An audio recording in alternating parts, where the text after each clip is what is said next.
Le Phédon de Platon, notice introductrice, argument d'Émile Chambry, le traducteur. Ces paroles furent suivies d'un long silence, chacun s'absorbant dans la pensée de ce qui venait d'être dit. Cependant, Socrate s'aperçut que Simnias et Cébès causaient à voix basse entre eux et leur demanda s'ils avaient quelque chose à redire à sa démonstration. « Oui, dirent-ils, chacun de nous a son objection à te présenter. Voici la mienne, dit Simnias. On peut assimiler l'âme à l'harmonie d'une lyre. Notre corps est tendu et maintenu par le chaud, le froid, le sec, l'humide, et l'âme est un mélange et une harmonie de ces éléments. Or, si l'âme est une harmonie, elle doit périr comme les autres harmonies qui sont dans les sons et dans les ouvrages des artisans, et périr avant même les éléments du corps. Avant de répondre, Socrate invite Cébès à exposer aussi son objection. « Je suis comme toi, dit Cébès, convaincu que notre âme existait avant notre naissance, mais non qu'elle existe toujours après la mort. L'âme est à mon avis plus durable que le corps, mais elle n'est pas immortelle pour cela. On peut l'assimiler à un tisserand qui a usé un grand nombre d'habits qu'il s'est fait lui-même et qui meurt après eux, mais avant le dernier qu'il a porté. L'âme peut ainsi user plusieurs corps et mourir avec le dernier qu'elle s'est tissé. Dès lors, l'homme qui affronte la mort avec confiance est un insensé, car il se peut que son âme périsse avec son corps. » La gravité de ces deux objections a atterré les auditeurs qui, en voyant par terre les arguments de Socrate, ont peur qu'il n'arrive pas à justifier sa confiance dans une vie plus heureuse. Socrate essaie d'abord de leur rendre confiance dans la validité des raisonnements.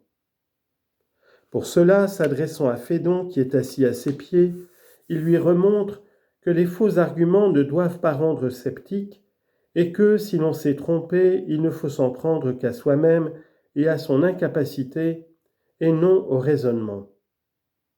Aussi argumente-t-il à Simnias et à Cébès de bien surveiller son argumentation pour éviter l'erreur. Avant d'entamer la discussion décisive, Socrate demande à ses deux contradicteurs s'ils acceptent la théorie de la réminiscence et l'existence de l'âme avant notre naissance. Ils déclarent tous les deux qu'ils en sont convaincus. Alors, prenant d'abord Simnias à partie, il n'a pas de peine à le mettre en contradiction avec lui-même. Car comment soutenir que l'âme, étant une harmonie, puisse exister avant les éléments dont elle est formée ? On peut d'ailleurs prouver d'une autre manière que l'âme n'est pas une harmonie. Il y a des degrés dans les harmonies selon que les éléments d'où elles résultent sont plus ou moins bien harmonisés. Mais dans l'âme, il n'y a pas de degré. Chaque âme est exactement ce qu'est une autre âme. En outre, nous disons que certaines âmes sont vertueuses et d'autres vicieuses. Or, nous admettons que la vertu est harmonie et le vice dissonance. Il s'ensuit que l'âme vertueuse a en elle-même une autre harmonie et la vicieuse une dissonance, ce qui est contraire à nos prémices. À moins d'admettre qu'il n'y a pas d'âme plus vertueuse ou plus vicieuse qu'une autre, l'âme n'est donc pas une harmonie. Enfin, c'est l'âme qui commande et le corps qui obéit.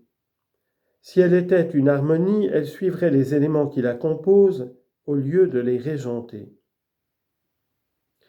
Reste la thèse de Cébès. Elle est plus difficile à réfuter car elle exige une investigation complète sur les causes de la génération et de la corruption.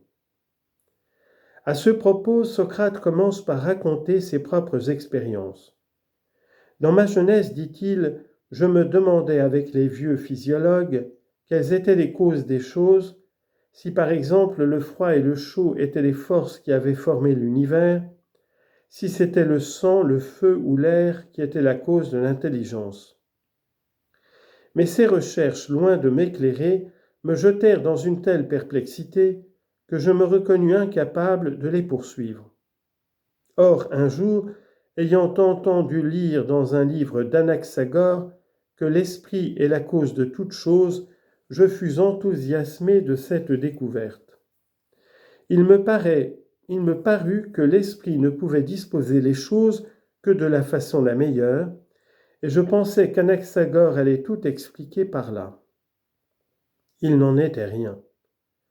Au lieu de chercher dans le mieux les véritables causes, il les cherchait dans l'air, dans l'eau, dans l'éther, confondant les conditions de l'existence avec les causes de l'existence. C'est comme si l'on disait que je suis assis ici et cause avec vous parce que j'ai des tendons, des os, de la voix, au lieu de dire que c'est parce que je les jugeais meilleurs. Aussi je changeais de méthode et je cherchais la cause dans les idées comme le bien en soi, le beau en soi.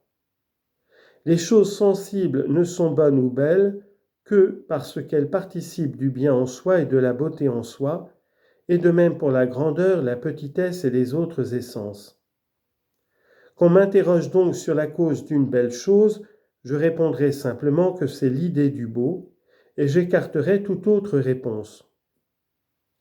Si l'on me demande pourquoi Simnias est plus grand que Socrate et plus petit que Phédon, je dirais que c'est la grandeur qui est en lui qui est plus grande que la petitesse qui est dans Socrate, et que c'est la petitesse qui est en lui qui est plus petite que la grandeur qui est dans Phédon.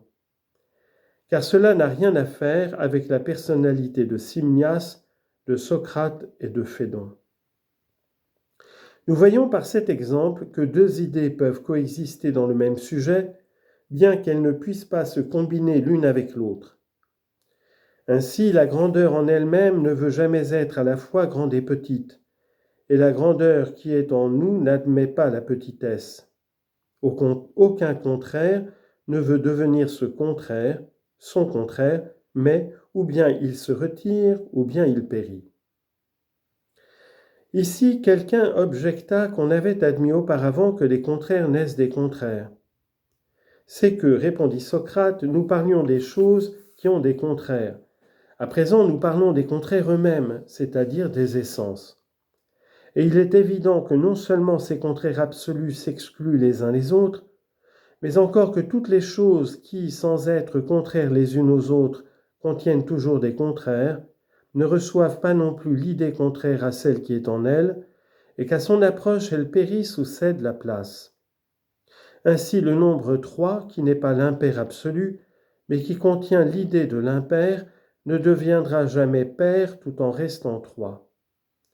De même, l'âme qui entre dans un corps et y apporte toujours la vie, ne recevra jamais le contraire de ce qu'elle apporte, c'est-à-dire la mort.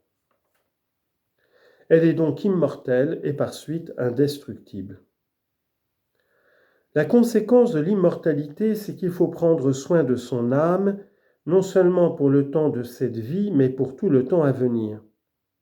Il faut la rendre la meilleure possible, car les âmes sont jugées après la mort et traitées comme elles l'ont mérité pendant la vie. Les âmes souillées par les vices du corps errent longtemps avant d'arriver au séjour qui leur est réservé, tandis que les âmes pures, guidées par les dieux, vont tout droit à la résidence qui les attend. À ce propos, Socrate expose dans un mythe l'idée qu'il se fait de la terre et des lieux souterrains où séjournent les morts. La terre est sphérique et divisée en beaucoup de creux pareils à celui de la Méditerranée dont nous habitons les bords.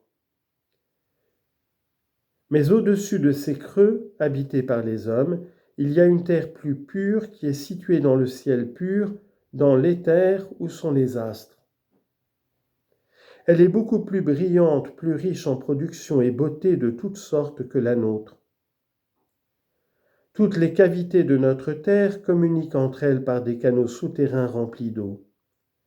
Il y a sous terre des fleuves immenses qui se jettent dans un vaste gouffre, le Tartare, pour en sortir ensuite. Ce qui fait que tous les fleuves sortent de ce gouffre et y retombent, c'est que leurs eaux, ne trouvant là ni fond ni appui, oscillent tantôt vers le bas, tantôt vers le haut, où elles forment des lacs et les mers de la surface de la terre. Parmi ces fleuves, il y en a 4 principaux. L'océan qui encercle le globe, l'Achéron qui se jette dans le lac Akérousiade, où se rendent la plupart des âmes des morts, et d'où elles sont renvoyées pour renaître parmi les vivants. Le Pyriphlégéton et enfin le Cocyte, qui tous deux tombent aussi dans le lac Akérousiade.